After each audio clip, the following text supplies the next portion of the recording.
A wholehearted welcome to all of you for this third Impact webinar of the year 2021. This webinar will be Dr. Franziska Zúñiga of the University of Basel, who will present the results of an implantation science project, a nurse-led model in Swiss nursing homes, improving interprofessional care for better resident outcomes. I will introduce Dr. Zúñiga in more detail in a minute, but I just would like to start with, for those of you who are not familiar with IMPACT, which is a Swiss implantation science network, which was founded in 2019, to introduce the goals. My name is Sabina de Geest. You will see I have the wrong name in the window, but this was due to technical problems. My video was not working.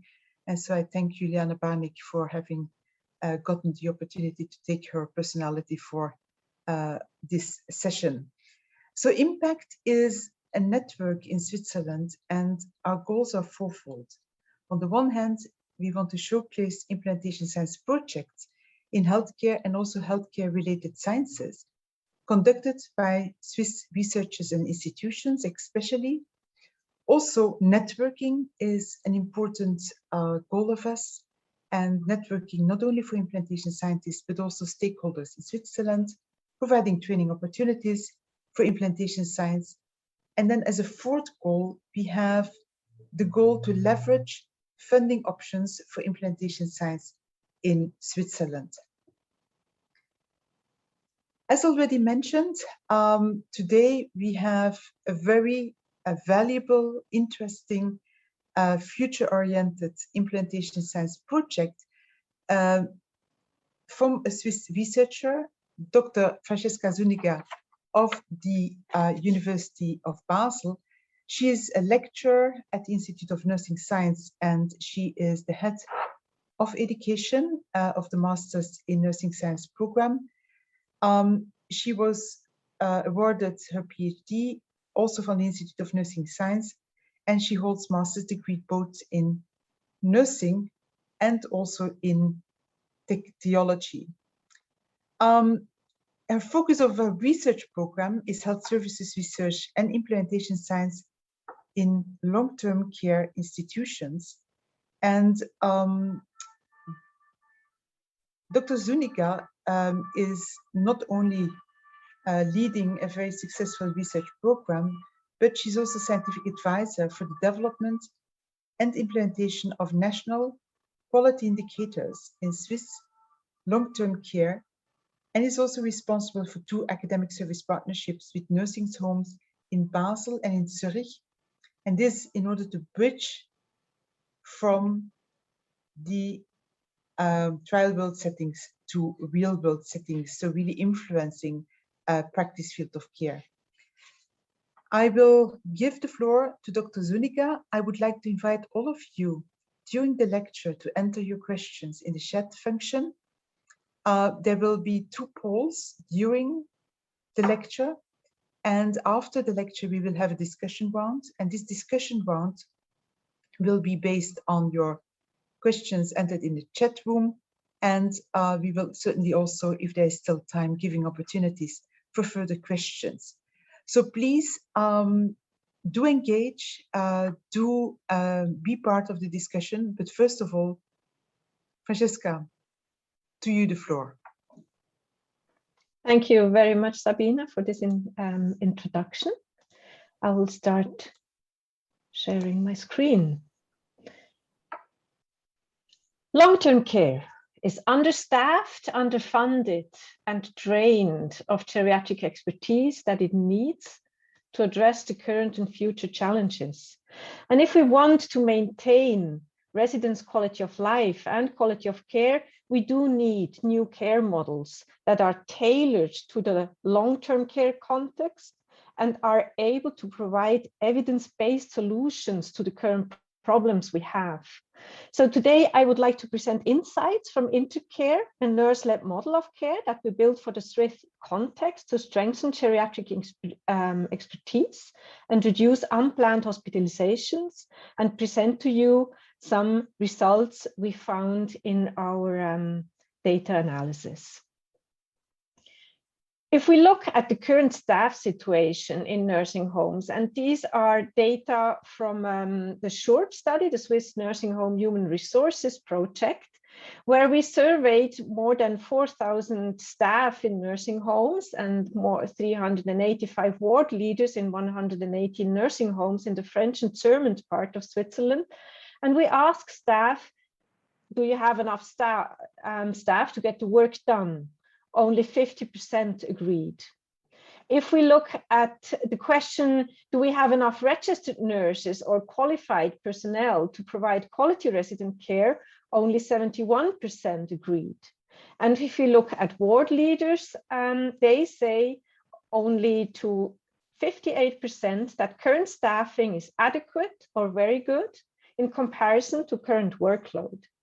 So we really do have an issue, not only having enough hands, but also having enough qualified personnel to care for residents in nursing homes.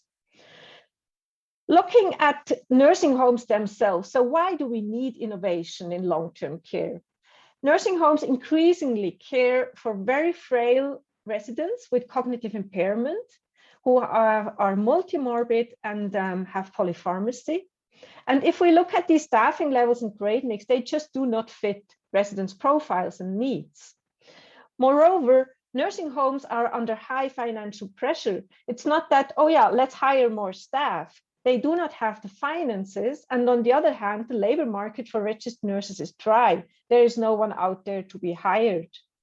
So what we have then is a lack of geriatric expertise in nursing homes that impacts coordination, collaboration with general practitioners, with hospitals, and it impacts quality of care and residents' quality of life. So we need innovative care models that help to improve the effectiveness of nursing home care while still offering high quality of care according to what residents need. We did a sub-study in SHORP, and I refer back to it because it so well supports what we then find in INTERCARE. There we interviewed 19 nursing home administrators and nursing home directors, asking them, because these were selected because they had very good results for the national quality indicators. So we selected them and asked, so how do you produce quality of care? Why are you so good with the quality indicators? And they told us different things, which you see in this circle. So one thing we really perceived is they lead with commitment, with a vision of where they want to go, with a heart for what they're doing. They lead by example and with knowledge about what they are doing. And they also said we need to create appropriate framework conditions. And one thing that I want to stress here is they all said we deploy key staff. And the key staff are the ward leaders on the one hand, and the experts, the geriatric experts. So they said we need both key staff in management and in the geriatric expertise to help bring about this quality of care. They also said this is a continuous process and we need a common definition. We need to focus on successful cooperation and to check that progress regularly. And you will find these elements again in INTERCARE, what we introduced and what we worked on with the nursing home. So this key staff is really very important. The problem we wanted to address with INTERCARE, with the project, is avoidable transfers from nursing homes to hospitals. And if we look at that problem, we know that between 19 and 67% of hospitalizations from nursing homes are potentially avoidable. And the problem with that is hospitalizations are associated with functional decline of residents and other adverse outcomes such as infections, fall, delirium. This continuity of care is broken down, and especially for residents with dementia, it's an issue to be transferred to a place they don't know, and it might lead to further even cognitive decline. We also know that in Switzerland, 42% of all hospitalizations from nursing homes, when we looked at data from 2013, were potentially avoidable and could have saved at least 89 million Swiss francs of healthcare costs. So if we want to dig deeper into how do we improve that situation, how can we reduce unplanned or avoidable transfers? One key element is what is the strength of evidence for the intervention? And I will refer back to this heptagon, Basel heptagon of implementation science, which I'm sure was accompanying us throughout these impact lectures. So the strength of evidence for this intervention, we do have in the sense of we need a bundle of implementations. It's not just about there's one golden bullet that solves all the problem, but we need to tackle different things. One thing is to strengthen this geriatric expertise. It's supporting early detection of symptoms and decision-making. So the simple thing of a nurse aide, when she goes into the room, takes the way of the resident and realizes this resident gains weight, that she recognizes this might be a symptom of a heart disease and actually then tells it to the registered nurse so something is done. This early detection is important. It's important to strengthen the communication within care teams and the interprofessional team so that changes in conditions are communicated, are understood by the physicians so that they know how to act based on the information. We also know from the literature that applying advanced care planning is very helpful because it helps that residents and their relatives can say, that's what we want in case the situation gets worse. That's what we want to do. We do want to go to the hospital, or we do not want to go to the hospital. And what we also see in the literature, monitoring quality and performing root cause analysis helps to reduce avoidable transfers. So we need these new nurse-led care models that provide this comprehensive geriatric care for nursing home residents, and that's where INTERCARE kicks in, basically. INTERCARE is an implementation science project. So we had different phases in the project, and it's a detailed graph, but I will just show 2 points here. In a phase A, we did a contextual analysis, and I will tell a little bit more about that. But the important thing is we need to understand the context before we actually can implement something, because we need to understand what setting we are going into, what are barriers or facilitators that help us to implement that model. And then we went into the trial and we did an effectiveness implementation hybrid 2 design with 11 nursing homes and the stepped wedge design, where each nursing home or the nursing home entered into the intervention phase one after the other, respectively. At one time point, there were 5 together because they belonged to a group, but they entered into the intervention within 6 months. So we always had a baseline period entering into the intervention, and then all the nursing homes were in the intervention up to 18 months. And then we looked at the outcomes, client outcomes, unplanned hospitalizations and quality indicators. We looked at economic outcomes like costs, and we looked at the implementation outcomes. And I will focus today on the first 2, on the client outcomes and economic outcomes, to show you a little bit what we found out there. The whole implementation science project was driven also by theory, in the sense we used the CIPHER framework to help us guide in the contextual analysis, and we used the PEPA framework that helps to implement new roles, especially APN roles. And although we did not implement APN roles, it helped us to think about how to implement the role of the INTERCARE nurse.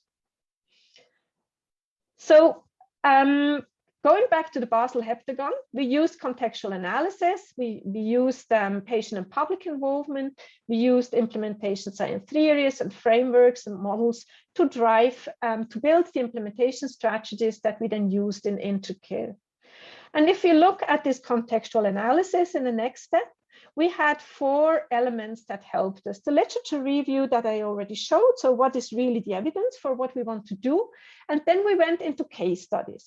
Case studies we did in 14 nursing homes in the German, French, and Italian part of Switzerland, looking at nursing homes that already had nurse experts working there, and talking to them, to the leaders, and also to the physicians to ask, so how does it work? What are barriers, facilitators for this model to work? And what we heard from them is, on the one hand, that the competencies and expected outcomes were always tailored to the local needs. So there are as many models as there are nursing homes, basically, in what the nurse expert in the end really does. What we also saw is that these nurse experts need both clinical and social expertise. Very important. It's not enough that they know a lot about geriatrics, but they really need this expertise to coach, to teach, to have interprofessional, to strengthen this interprofessional collaboration, but also to reach teams with the knowledge they have. We also saw the importance that there is really a shared vision and mutual respect between leadership, nurse experts, and physician. That's an important condition. And if that doesn't work, if there's too much hierarchy there, it's difficult for the nurse expert to actually develop their role in this context. We did then a stakeholder survey with about 15 persons from also different parts of Switzerland in 2 Delphi rounds, asking them what should these nurses have as competencies and expected outcomes. And we had a list then what we would expect them to do. But the focus that we heard from the stakeholders was they are expected to coach and empower care teams. And it's very important that they do not just sit in the office and go there when they are called, but then they work clinically, that they are really on the units, supporting the teams, doing work with residents themselves, being also an example, but support teams also in guiding them how to do their work. And they also said, but we already saw in the case study, there is no one model that fits all, because nursing homes are so diverse. We have nursing homes with 5 residents, up to 900 residents. We have many different organizational formats. So it's really important to fit the local context with the model. And then we did workshops with residents and relatives, and asking them, so what are your expectations when you have an acute situation related to that aspect of how do we handle transfers to the hospital?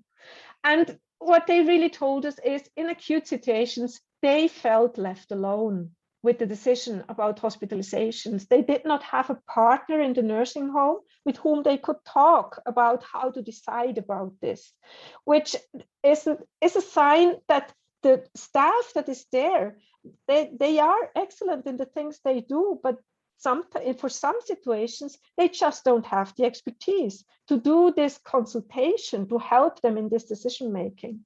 And the residents would expect partnership and communication, but often they told us that often they passed by the nurses and went directly to the physician to be able to talk about these decision making, which just showed us, yes, we need to strengthen this geriatric expertise so that locally we have the expertise to support residents in the situation. Based on this contextual analysis, we then developed the INTERCARE nurse-led care model as a complex intervention. And based on the literature and everything we saw, we decided on 6 core elements. On the one hand, we wanted to strengthen interprofessional collaboration, talking with nursing homes about what are the structures and processes they have in place and how could they improve it to strengthen this. We introduced the INTERCARE nurse. The INTERCARE nurse is a nurse that has at least 3 years experience in long-term care, is at least a registered nurse, and we did not ask for more than that because that's just what's there in the nursing homes. It's not that every Swiss nursing home has an APN. We just do not have enough APNs in Switzerland to provide them with these high-level educated nurses. So we said, let it be at least a registered nurse and we will train them. That was one of the implementation strategies, that we build a curriculum of 360 hours to train these nurses, give them the geriatric expertise to work in these situations. We also taught them how to do a comprehensive geriatric assessment. I have to admit that was difficult because it's difficult to implement that really. So this element we still need to work on when we go further with INTERCARE.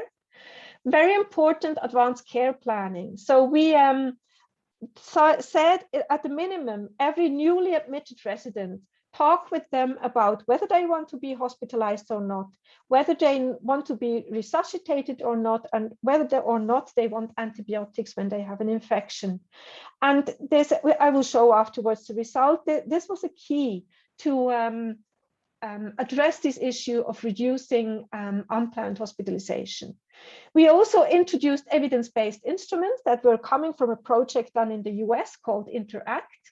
And with these instruments, we wanted to strengthen the whole communication process from the nurse aide to the nurse to the physician.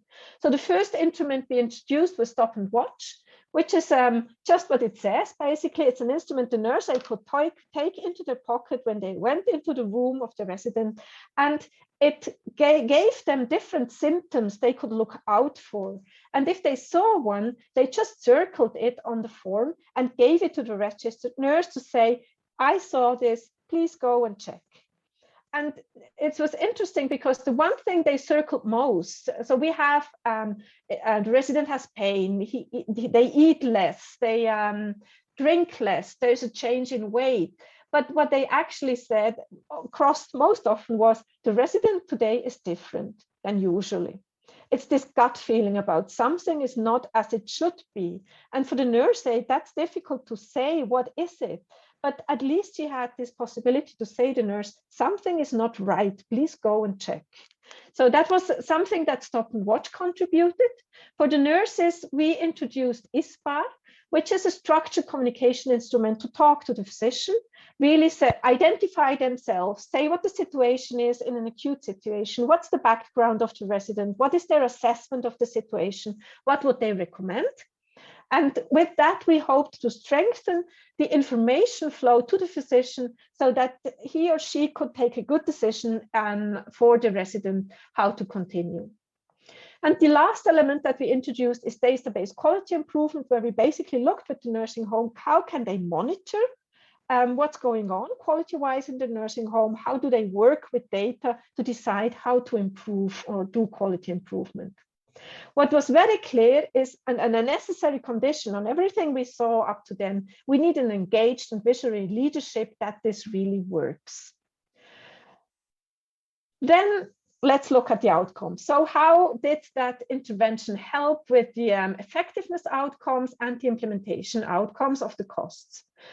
If we look at, first I present some things about the nursing homes and what kind of nursing homes did we have. So we have 11 nursing homes, 8 of them were in the urban area, 9 were privately funded.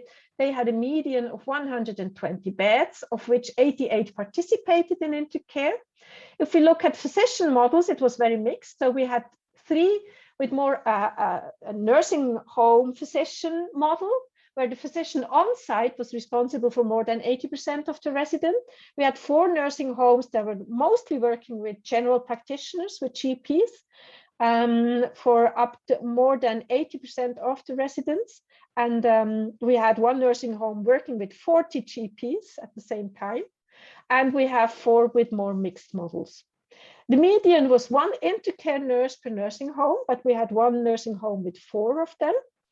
And the 1 INTERCARE nurse had the bed responsibility of about 95 beds. If we now look at the characteristics of the residents that participated, so we had overall 942 residents we could include, and 225 of them had at least 1 transfer to the emergency department or the hospital. They had a median age of 85, 70% were female. The length of stay up to that they entered the study was 2.8 years that they were in the nursing home. And if we look at activities of daily living, so the most of them were moderately impaired. And what we see is a difference with cognitive impairment in the sense of overall 16% were severe to very severely impaired, but there was a big difference considering whether they were transferred or not. And residents that were less cognitively impaired were more often transferred than the other ones. If we look at the characteristics of the transfers, so overall we had 367 transfers. We had several residents who had multiple transfers to the nursing homes. They had a median length of stay of 4 days in the hospital. And most of them were discharged back to the nursing home, especially, of course, if it was a planned transfer and not an unplanned transfer. And the reasons for hospital transfer, and this is just a selection, it does not add up to 100%, but most often unplanned transfers were due to injuries, basically falls, 40% of them. Then we have gastrointestinal disorders, cardiovascular disorders, infections. So an infection could have been, this is a combination, it could have been a respiratory disorder with infection or gastrointestinal infection. So this is combined with others. And if these are the unplanned, and if we look at the plans, so most of them were actually for reason like others or dermatology and some for cardiovascular disorders. So it's very different group of transfers for the planned ones. So what we saw in INTERCARE is that actually we do have a clinical effectiveness in reducing unplanned hospitalizations. So what we here see is each nursing home had 3 months of baseline period, and then 1 month of get in and the rest follow up. So here the step wedge design was basically, this is no longer considered. So months were taken together in the sense of, for each nursing home, here we have first the 3 months of baseline and then the follow-up. And what we see is the predicted trajectory during baseline. So this is the predicted trajectory from baseline to the start of the intervention. And this here is the line, the predicted trajectory from start of intervention to the end of the intervention. And what we see is a significant break in that. So what we did is basically break this trajectory and flatten it so that there were less unplanned hospitalizations after we started with the intervention. What we also see is an increase in the percentage of residents with clarification of the 3 ACP dimensions I mentioned. So we asked 4 times, every 3 months, we asked them to fill in a protocol where they said, did they ask residents about whether they want to be resuscitated, whether they want to be hospitalized, or whether they want antibiotics? And in March 19, we started very low. So very few residents were actually asked about these. And we see here going up with reanimation, so from 55 to 87% at the end of the intervention that were asked about whether they want to be resuscitated. 82% were asked about whether they want to be hospitalized or not, and almost 70% about antibiotics. And this, just to really clarify, this is not that 82% want to be hospitalized, but it's really just about were the resident asked about. It's not about the answer they gave. We were not interested in the answer. But we see that they talked more during the project with the residents about what they actually want to do. So I would like to go to the first poll, the sense of looking at the Basel heptagon of implementation science and all the elements that belong to an implementation science project. So what do you think, which element was key to make INTERCARE work?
Thank you very much for the answer. I think we can end the poll here.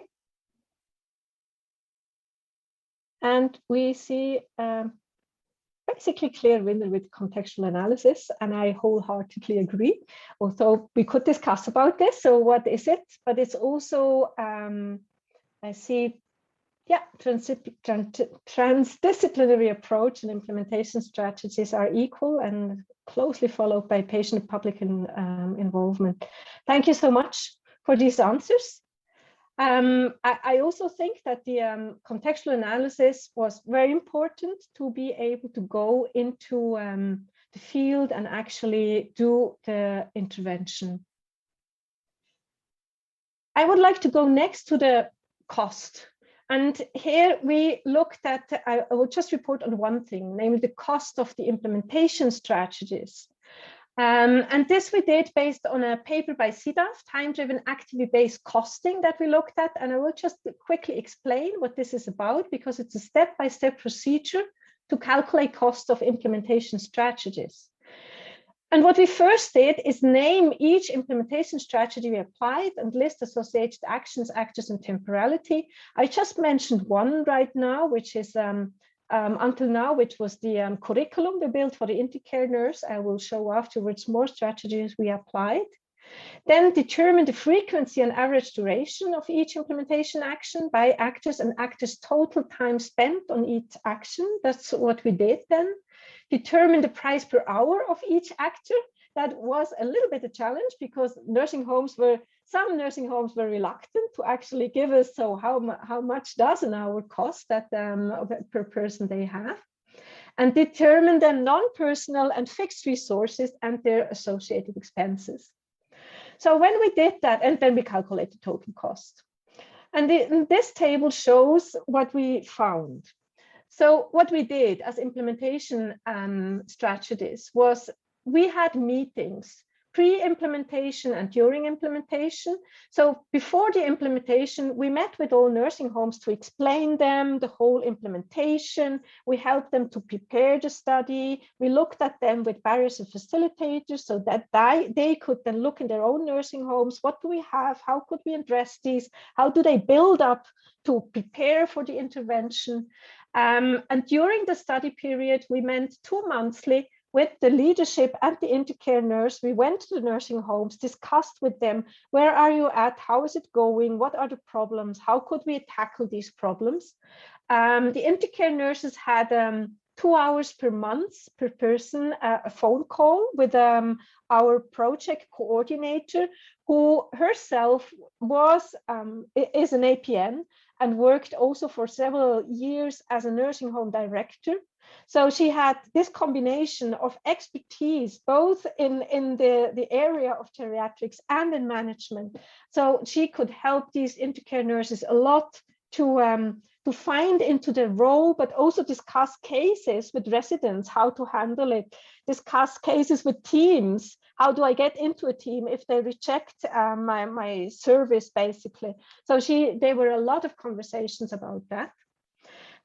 Training and administration. So this training of 390 hours, the nursing home themselves had internal trainings, for example, to introduce ISPAR stop and watch. And we had administration and internal coordination, where the nursing homes wrote down the hours they used for these projects.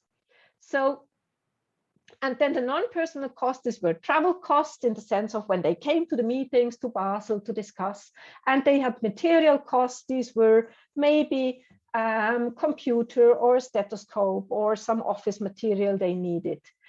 What we see here is if we look at the cost, so we have here the cost, and this is always average cost per bed, taking into account local wages. So we really knew of everybody how much they earn.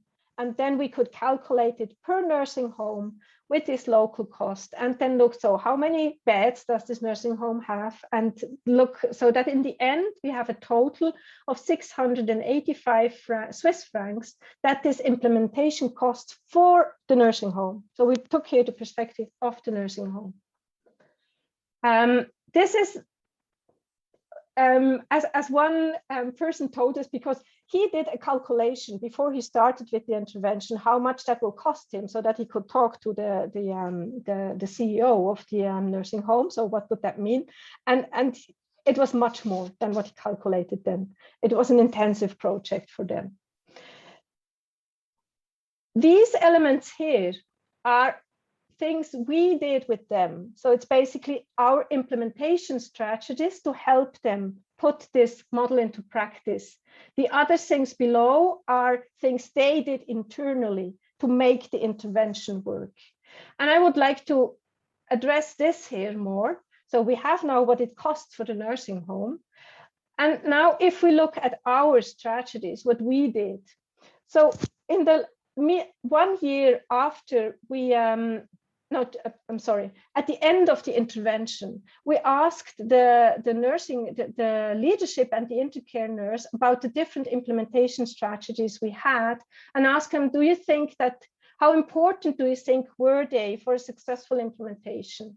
So what we had, for example, is we had a binding contract at the beginning of the project where they really signed, yes, we will participate. We supported them in the role development, especially, and you see that here also, the leadership, 74% of the leadership persons said this was very important for them to successfully implement intercare, helping them think about this intercare nurse role. While for the intercare nurses, that was less important. This is the orange line. Preparatory meetings, around 40 to 50% thought that's important. Then this training, the content, very important, 50% of the leadership, 56% of the intercare nurses. When we were talking to them, they have said several content was repetition for them, in the sense of they knew that it was just not present. So it helped them to be more specific then, but it's not that they learned totally new things, they just didn't apply it. So, and that has to do with, and I go here to ongoing coaching and phone calls, where we actually help them to apply the contents. And there 71% said that's important, very important for them for a successful implementation. While for leadership, of course, maybe they just didn't realize what was going on in these phone calls, so they thought it less important for the intervention. We have this ongoing consultation, around 50%, ongoing project support, very important. That meant that we were reachable for them, helping them with questions that popped up. And then we have 4 items about audit and feedback, where interestingly, the intercare nurses found that more important than the leadership. Maybe because it was newer for them, they weren't used to work with data, and it really helped them to get a view of what's going on in their nursing home. But what we see when we look at that, I had these arrows, but basically I said it now. If we look at core implementation strategies from the nursing home perspective, it's this ongoing project support, ongoing coaching, support in the role development, and this audit and feedback. If we look then at the investment we did at a research team, these were the most cost-demanding implementation strategies. A lot of personal hours of our project coordinator went into that. That's what's basically a 100% position, just doing support of the nursing homes. So for us, if we look back, Intercare succeeded in sustainably introducing this new model to strengthen geriatric expertise, improve resident outcomes. But we also see, but I didn't show that now, but we see a potential for cost effectiveness. So this trade-off between what nursing homes have to pay as a salary to the Intercare nurse, and they every time a resident goes to the hospital, they lose revenues because they don't get money from the insurance company for the care they give. So they lose that money, but they have less revenues lost because residents stay now more in the nursing home. And there's a trade-off between what they get and do not lose based on, because they keep the residents in the nursing home, and the salary they pay for the Intercare nurse. So there is potential for this cost effectiveness. But then the question that comes up now for us, looking back, is, so INTERCARE works, it's in a change, and it helps nursing home to improve. How much consultation and coaching is needed from a research team or for a consultation team to bring about that change? And how do we decide about flexibility of this dosage? So could we do it the same with less coaching, with less project support? Can we do it depending on the context of the nursing home? How do we decide beforehand which nursing homes needs how much consultation and coaching? And that overall is a question we are driven with. And we want to scale up INTERCARE. So that would be my next question. If you were to scale up INTERCARE, which implementation strategies would you focus on? And you get in the poll several where you can choose, and I would ask you to choose the 3 most important ones from your perspective.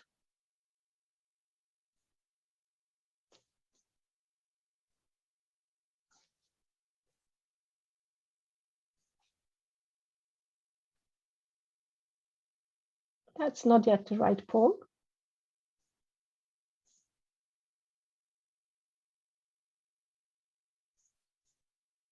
I'm sorry, I'll be quiet with.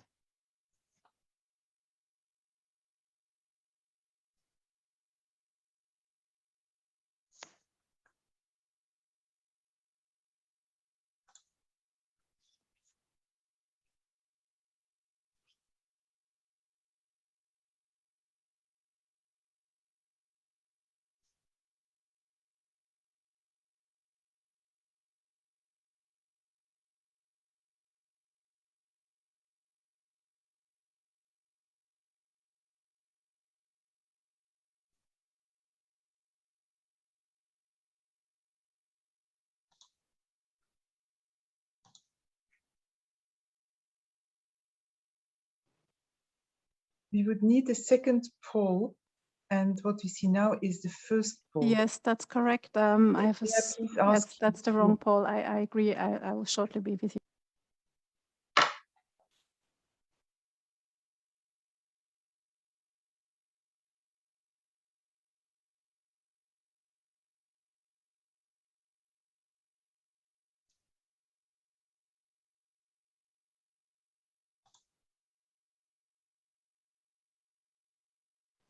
We apologize for the inconvenience.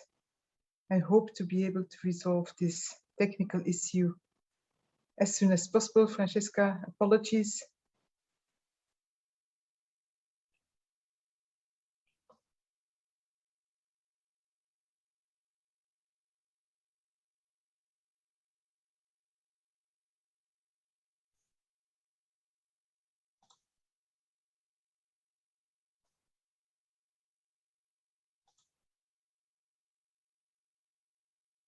Well, maybe I just end my presentation, and it might come later, the poll.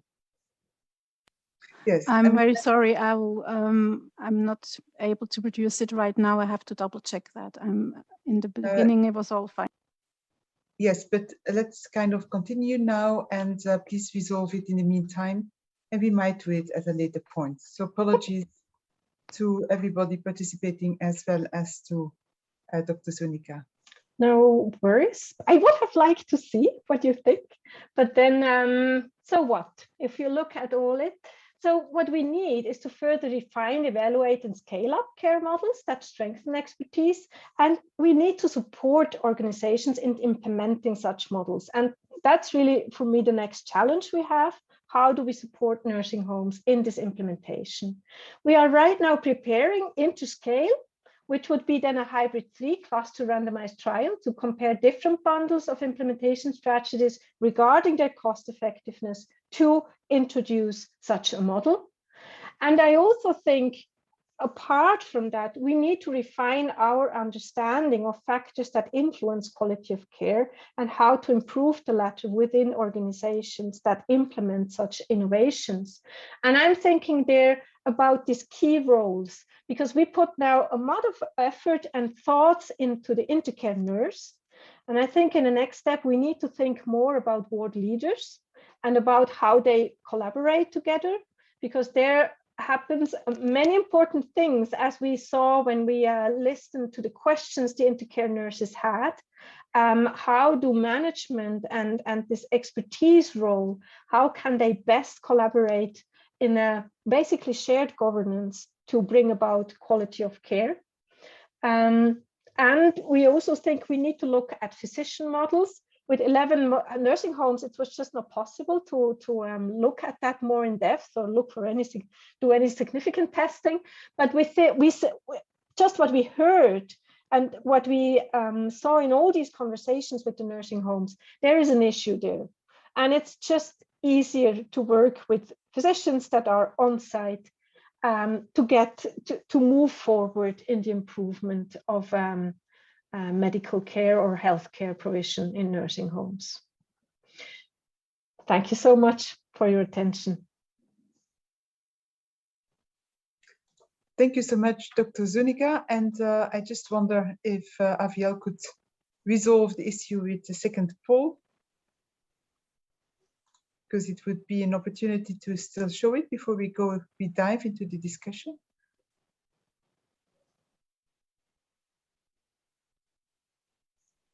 Seems not to be the case, then I would suggest that we start with the discussion, and I will go to the chat function. And Franziska, one of the questions is, how did you prepare the first interviews to the 19 nurses? Were they unstructured interviews, or are they based on some implementation research framework? And this is Elena Peruzzi who asked this. So if Elena Peruzzi could be unmuted so that she also, if she wants, can further elaborate on this question. Elena, to you the floor. Good evening. Good evening to everyone. Could you just introduce yourself, say where you're coming from? Sorry, it was wonderful. Sorry. Elena Peruzzi, I am the Evidence Generation Head of Novartis Medical Department. We and my team really, is studying a lot about implementation science. From my side, I have some doubt, because I really understood, I hope, the context analysis. What I miss is the pre-context analysis. So I based my work on real-world evidence that I have, literature, and if I understood correctly, on some small, in terms of number, small interview, very deep to understand how I can go. Is it correct till now? If yes, how I can manage this kind of interview? Is unstructured interview just to listen inside, or is already something structured in the framework? I don't know if I explain myself. Mm-hmm. Mm-hmm. Thank you. Thank you very much for this question. We did a semi-structured interview. So we did think before about the themes we would like to address with these nurse experts, and also with the physicians and the leadership. And this was based on the literature. What saw we in the literature? What might be barriers and facilitators to take up this role? And then we ask about these barriers and facilitators for role development, for role implementation, for collaboration, acceptance. These were themes we saw in the literature. We also saw this issue about competencies. What kind of competencies do they have? How do they develop them? So we let them talk about this. And we also wanted to know what they think is an outcome of their role, to get more clarity on how they think about their role. But it was based on literature. And then we developed the first draft, and then we talked in the research group, but also with our stakeholders about, do these questions make sense if we want to find out how this model works? You are muted. Yes, could Elena Peruzzi please be unmuted again? So it's a kind of unstructured interview, the first interview that I made. So just to listen and take inside. Then Yes. I passed to use the framework like CFI or something, CEIP, I forgot, for the big number of my enrolled participants in the study. Is it correct? It was the case that there we were more open in the contextual analysis. And then during the INTERCARE intervention, we also did interviews with the INTERCARE nurses. And there we were more guided by the CIPHER framework to ask explicitly about the elements there that where we want to expect it. So is there a barrier facilitator? What do we hear about that? That was one framework we used. In the second round of interviews, we then went, it was about implementation outcomes, how they perceived, how they could maintain fidelity to the model, how was the acceptance of the model, feasibility. So we asked about these things. So it was more, we had 3 interviews and they were more thematic then. Thank you so much. Elena, it is a whole challenge in order to get into the implementation science paradigm. It is not the easy part. And I am understanding now. Yes, and each of these different, as you see, you know, the whole methodology is much more complicated than if you do an RCT. However, if you know that the goal is, and this is clearly also shown by the work that Dr. Zúñiga has done, to really land in real-world settings, despite the variability of context, despite the fact that some of these nursing homes, you know, showed different characteristics, to develop an intervention that was acceptable and that also could take off in these different nursing homes in the Swiss setting. This preparatory work, I always say it is like a runway if you want to get a jumbo jet into the air.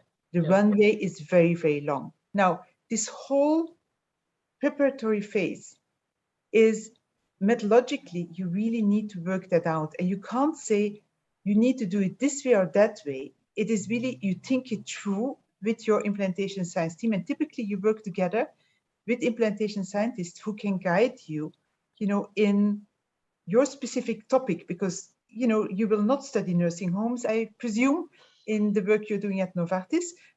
So it is, in that regard, very much also linked to what is the topic? What is the jumbo jet? What is the content of the jumbo jet you would like to get into the air?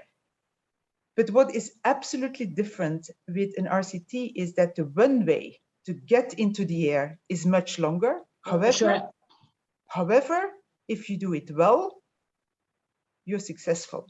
And this is typically in non-implementation science studies is not part of the methodology, meaning what you end up with might be a wonderful study in which you generate a lot of knowledge, but you will not land into real-world settings as successfully. So the whole question is, what do you want to achieve? If you want to achieve impact in real-world settings, faster research pipelines to get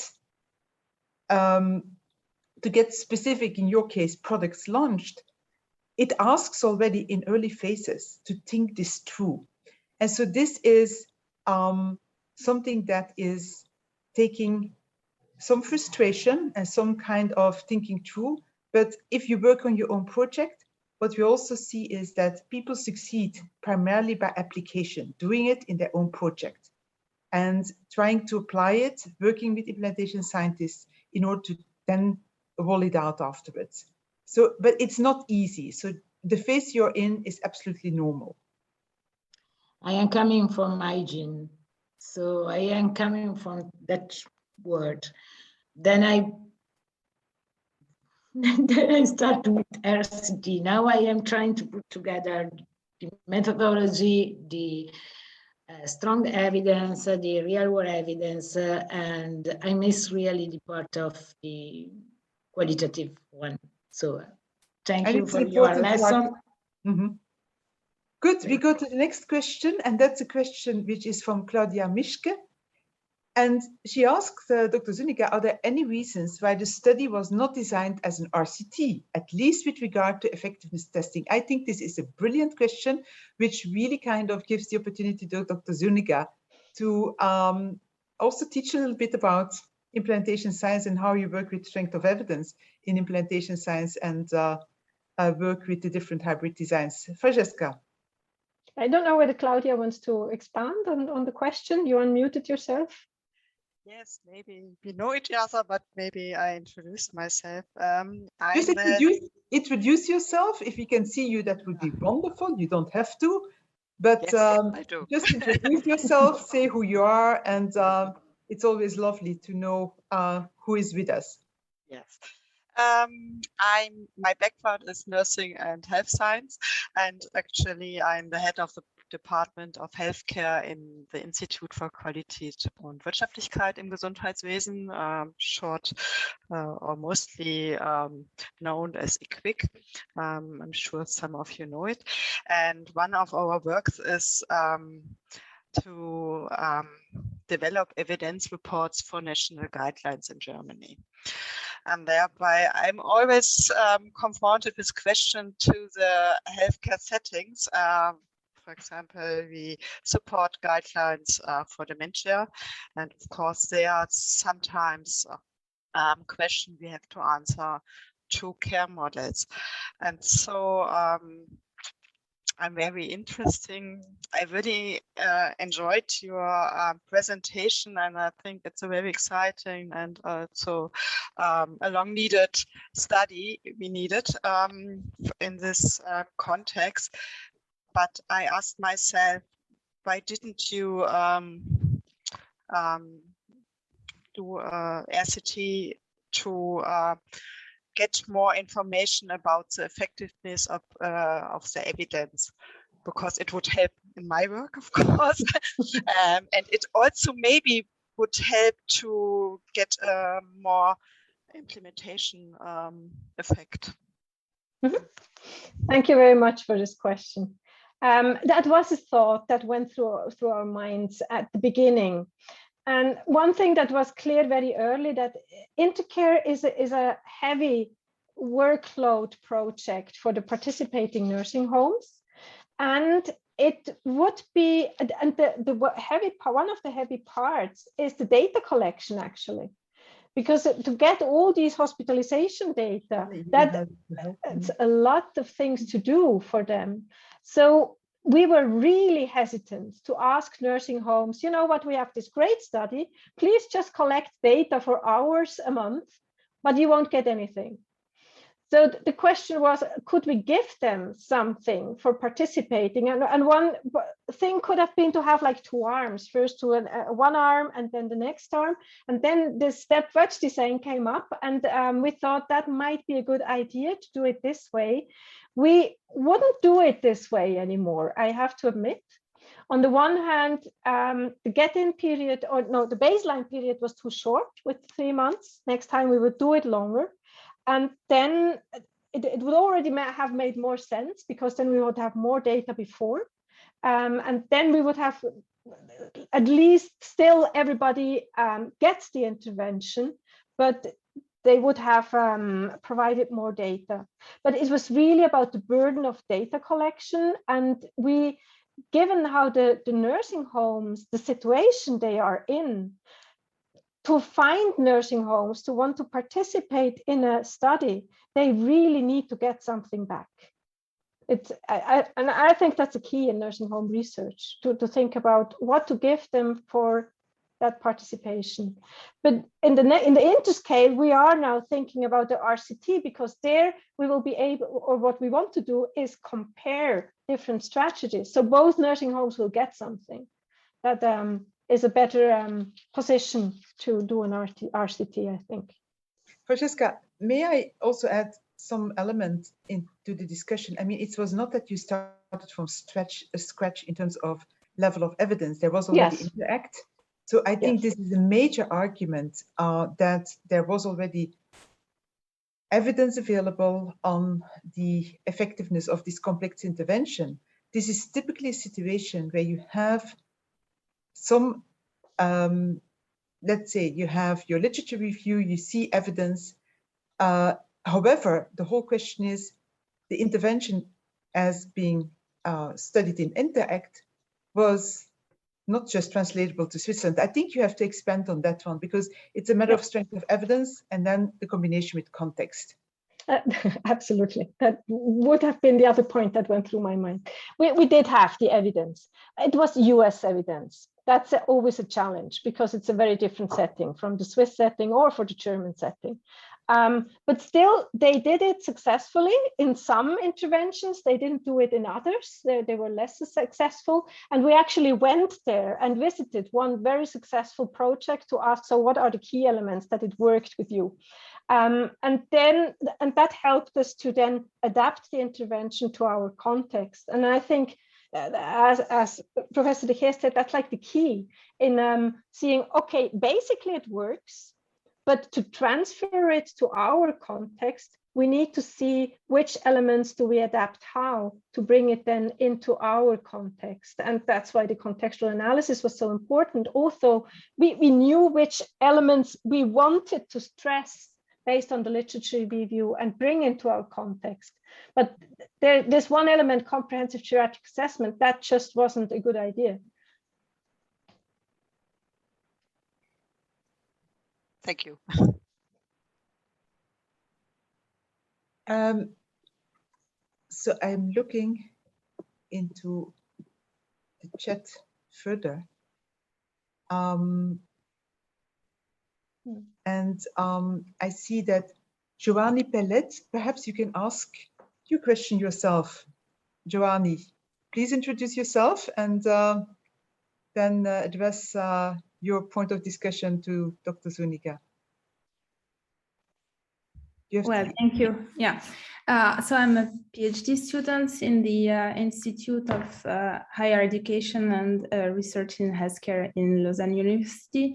And I was just wondering, Franziska, to which extent did you had to tailor the different implementation strategies depending on the specificities of the different contexts of the nursing homes and depending also on the identified barriers and facilitators, and also to which extent did you have to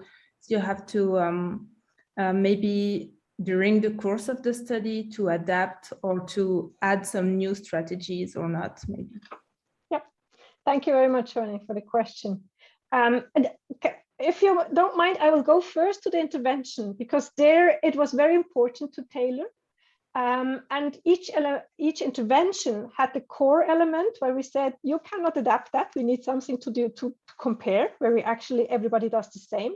And there were some peripheral elements. So for example, the intercare nurse, we said, she needs to work at least 80% for a bit of responsibility for, I hope I don't mix it up, 60% for 80 beds, I think we said.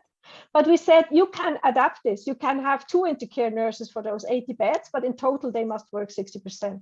So there were some adaptations possible in the intervention.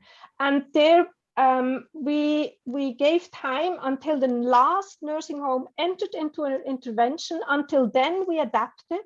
And then we locked the intervention and said, that's how it is now. This is the fixed or the core component. These are the adaptable elements of this intervention. With the implementation strategies, it was there we were more free to adapt during the intervention. So for example, the nursing home, I mean, the preparatory meetings, that was the same for everybody. We didn't change that. And the hours of phone calls remained the same, but it might be that an intercare nurse said, let us have 2 hours now, but then we just call in 4 weeks again and not in 2 weeks. So that was adaptable. It was just a total hour that we said that's a maximum. For the meetings with the nursing home, we had this one group of 5 nursing home with the structure above and then the 5 sites that participated. And there we adapted the meeting to their infrastructure, basically. So we said, let's have 1 month we meet, let's meet everybody together. to have that they can discuss also among them about what's going on with the intervention. And then the other months we went to each site to discuss individual problems. So there we had this adaptation based on what they said. And for the meetings, it was also, we left it to them who participates. So for example, we said at a minimum, the leadership and the project leader or the nursing home director and the project leader needs to be there. So we had one nursing home who said, we want all our ward leaders to be at that meetings. And so we were there always with like almost 20 people talking about how the intervention goes. And actually this was very good. And they taught me in the next project, we need to integrate these ward leaders better. And other nursing homes, it was just the nursing home director and the intercare nurse, and that was it. So there we adapted as well. But it was really, it's not that we see then, oh, that was very different, because in that nursing home where we just had the 3 persons, the intervention worked excellently. They just had different internal structures to then work further in the nursing home. But yes, we did adapt the strategies. Thank you. Thank you. Franziska, I have a question to you in terms of, you refer to this leadership element. And so we know that in healthcare, we have very variable levels of quality of leadership. The nursing homes that participated were nursing homes which voluntarily said, we would like to be part. In terms of scale up, how will you deal with the fact that you will have probably not such good leadership in nursing homes who would participate? Will you have to adapt your intervention, your implementation strategies to allow intercare to land also in these settings which are more desert? You were working very fertile soil in intercare.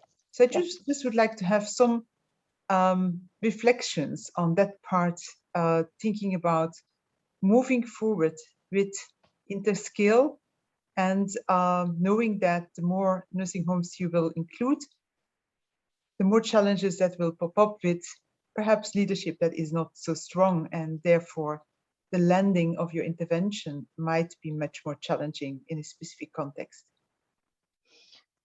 That's a very good question.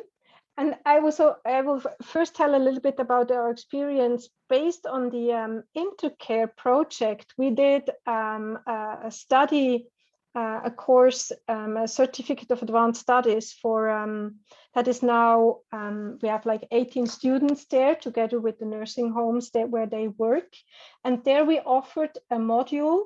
So it's basically teaching them what we taught the intercare nurse, but we have an additional module where we invited the nursing home leaders so that they could discuss with us about this implementation in the course.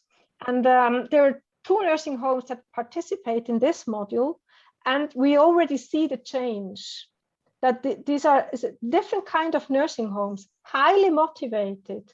They really want this model to work, but they just, well, I don't know word in English. For everybody who speaks German, they want the eierlegende Wollmilchsau.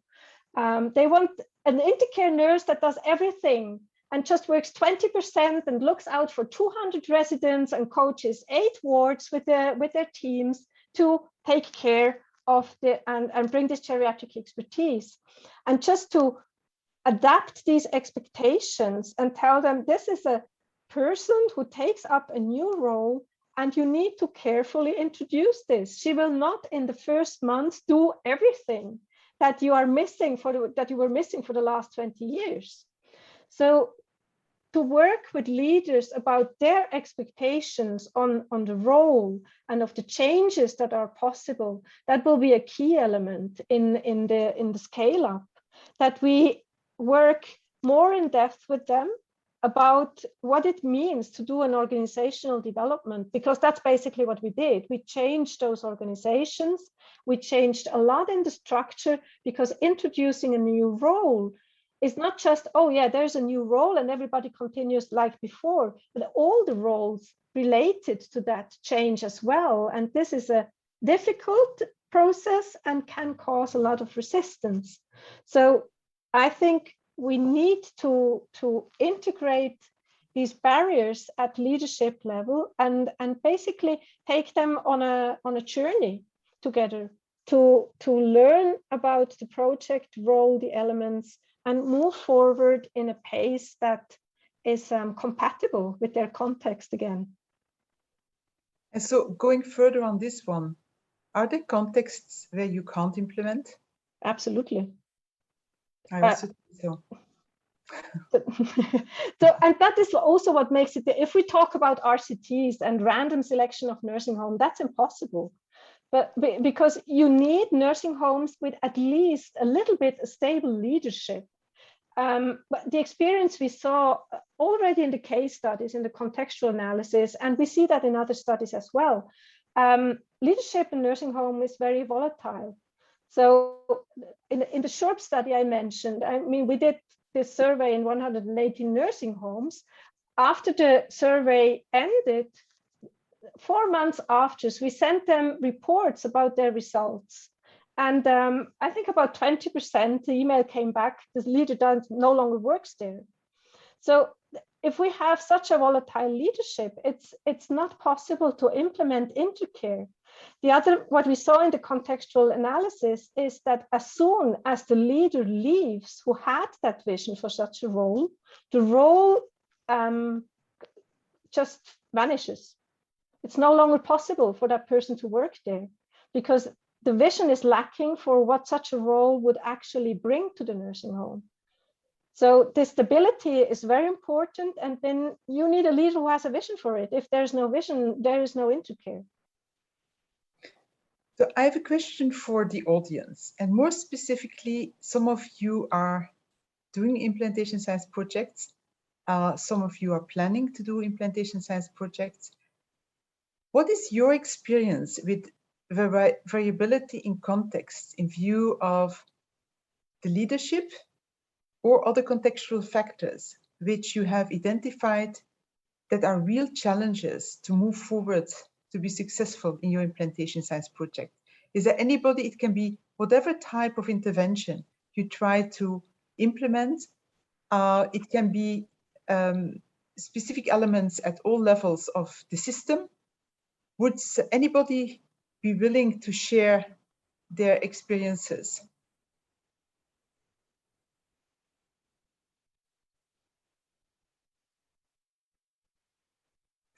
Filipa Ventura, please introduce yourself. And we are very, very curious. Oh, wonderful. We have the youngest participant. Yeah, it's my assistant, my implementation assistant. Welcome, welcome. Thank you. That's why I had the camera off. So thank you, Franziska. It's a pleasure to be here, and thank you for the presentation. It's enlightening, and for each time I hear you and yeah, coming backwards, some pieces fit together. And coming to your question, Sabine, I think I am just trying. So I have a PhD in healthcare sciences, and the domain of action, so to say, is cancer nursing. And I'm in Portugal. I work at the Health Sciences Research Unit in Coimbra as an investigator, a junior researcher exclusively. So what I am trying to do is to, it's quite a simple thing in terms of implementation. I think nowadays it has to do with telehealth. And we are just trying to implement the routines and procedures at the policy level, and then down to each context, specifically the outpatient setting. And for me, the hardest thing, I have the leadership with me. We have come to that far that it has this model of cares, these nowadays care models, they have to have embedded e-health in order to work and to support self-management and so on, especially in terms of cancer and long-term diseases. So that's not the problem. The problem that I find more difficult is because I'm seen as a stranger to the context. I'm not part of the team. And that's really, to prove that you're worth and that you're credible and that you are with them, that you want to be part of the team. That's my biggest challenge right now. So put you to your limits and to your horizons to know that you're there for them. But so how can I, be part of the culture, so to say?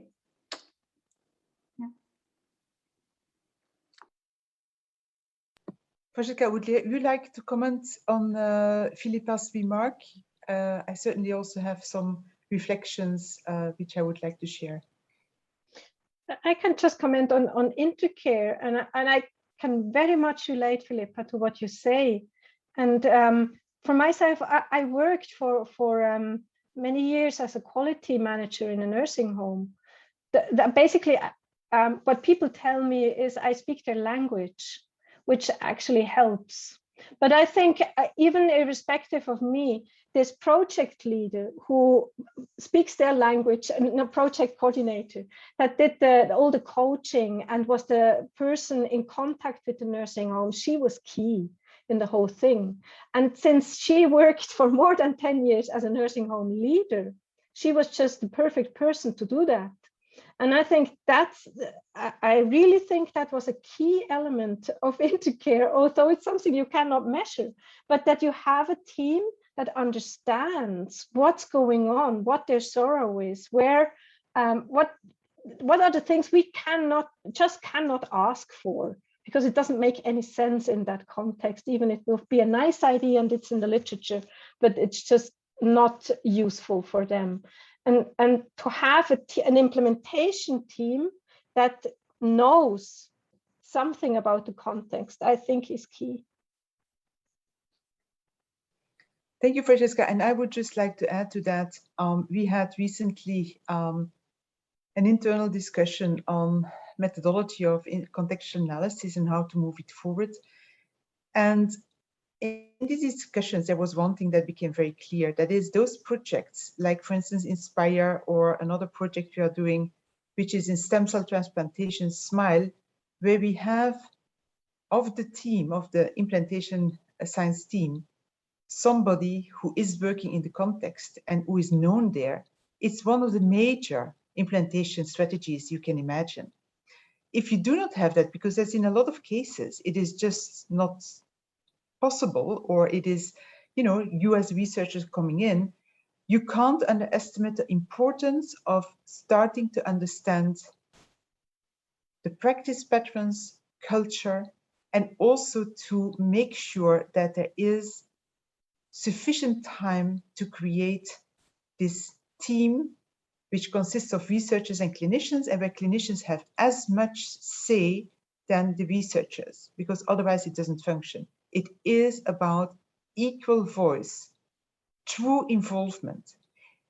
What we also said was that contextual analysis takes longer if you are not part of the context. And so we said that possibly the contextual analysis approach that is needed is one where you add the perspectives more of social sciences. And I would like to give the word now to Juliane Mielke in order to kind of elaborate on that, because she's really an expert in this field. Juliane, could you, I put you on the spot, but I think you're perfectly capable in order to kind of comment that, because what Philippa pointed to is something very essential. We have also in another project we are doing, we have exactly the same challenge.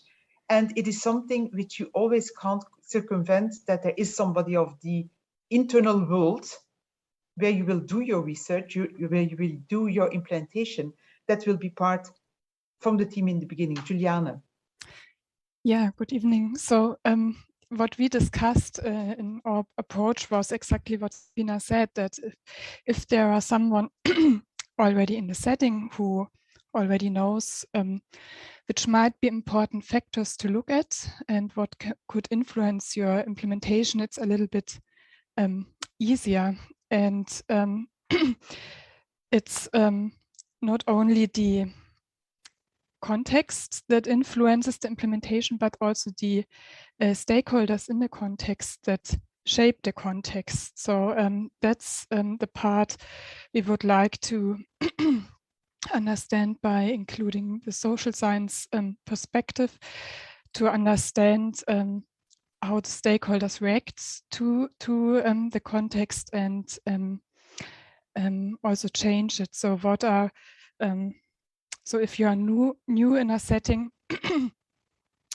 you need to understand what are the underlying beliefs and values that drive the actions of the stakeholders, and therefore it's important to get deeper into the context, that you can really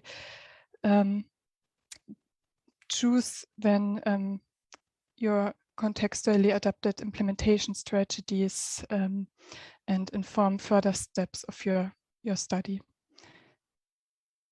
So your runway to get your jumbo jet into the air will even be longer. And that's of course something which is challenging because this is typically not being paid for by funding agencies.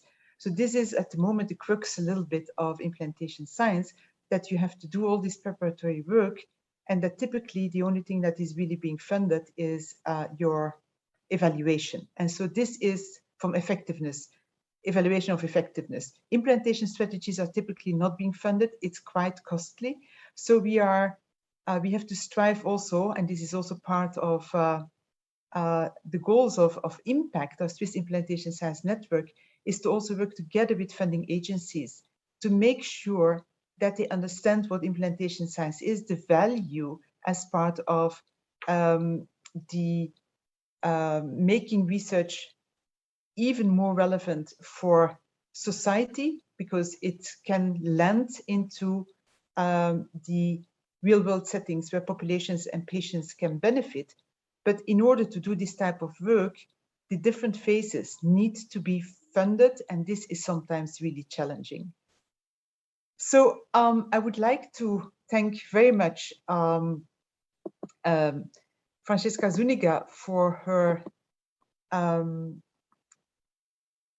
her lecture, and I would just like to end with an outlook on the future planning of IMPACT webinars, and also the conference, a second conference we will have in 2022.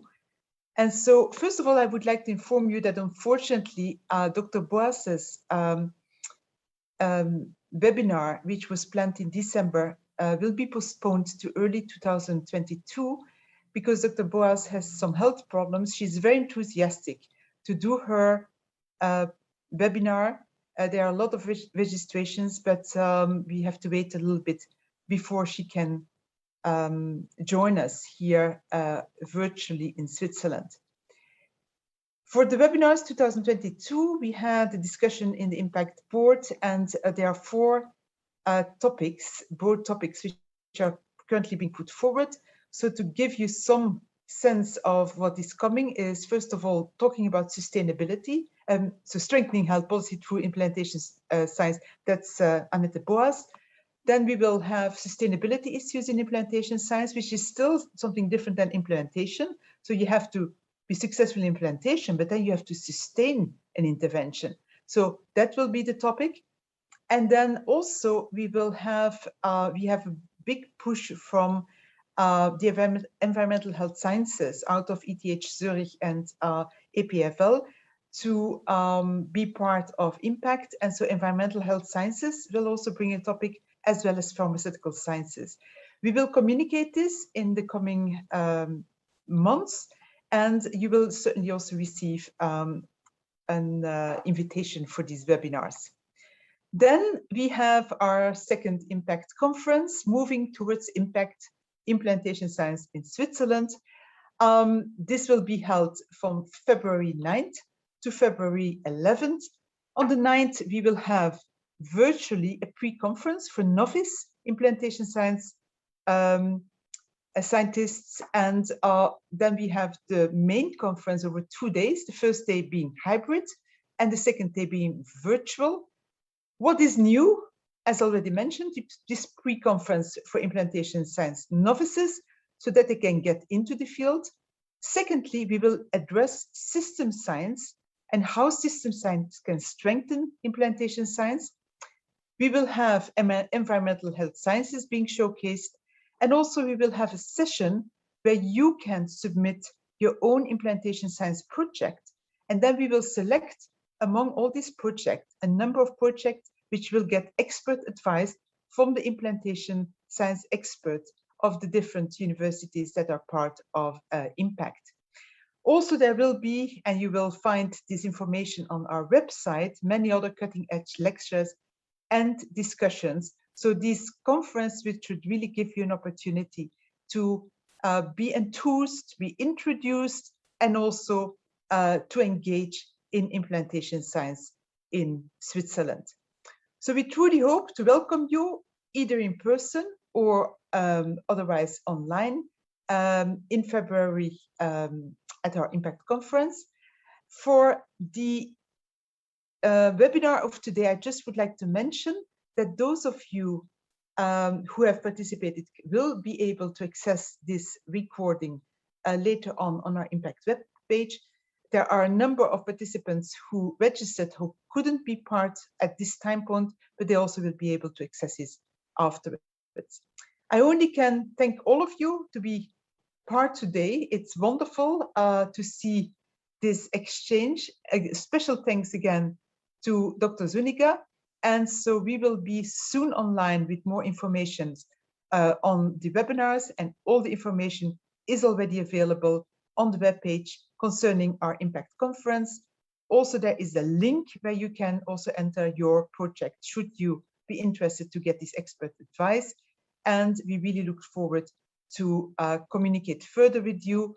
Look at our webpage, look at Twitter, look at LinkedIn. All the information is available, and let's move forward all together in order to make implantation science stronger in Switzerland with all our partners, because having impact, that should be the goal of every research program. Thank you so much and have a wonderful time.